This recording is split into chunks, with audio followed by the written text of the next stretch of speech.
আপনাদের সকলকে বিজয় দিবস শুভেচ্ছা জানাচ্ছি। ডিসেম্বর এটা আমাদের বিজয়ের মাস। বিজয়ের মাস উপলক্ষে মন্ত্রণালয়ের নির্দেশনা মোতাবেক ময়মনসিংহ জেলা প্রশাসনের পক্ষ থেকেও আমরা অনেকগুলো কর্মসূচি হাতে নিয়েছি। 10ই ডিসেম্বর এটা ময়মনসিংহ মুক্তি দিবস। আমাদের 10ই ডিসেম্বর একটা কর্মসূচি রয়েছে। এই দিনটি নিয়মতান্ত্রিক ভাবে অনেকগুলো কর্মসূচি গ্রহণ করেছি। 14ই ডিসেম্বর শহীদ বুদ্ধিজীবী দিবস। বুদ্ধিজীবী দিবস উপলক্ষে আমাদের অনেক কর্মসূচি রয়েছে। 16ই ডিসেম্বরও আমাদের গুলো কর্মসূচি রয়েছে।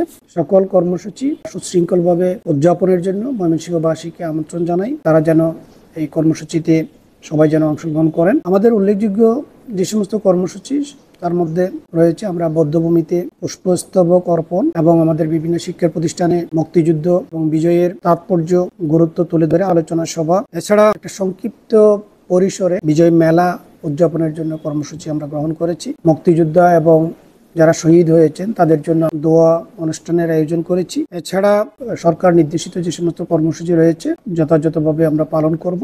আমি এই বিজয় দিবস উপলক্ষে সকলকে আন্তরিক শুভেচ্ছা, ধন্যবাদ এবং সকলকে এই আমাদের আয়োজিত সকল কর্মসূচিতে অংশগ্রহণের জন্য উদাত্ত আহ্বান জানাচ্ছি।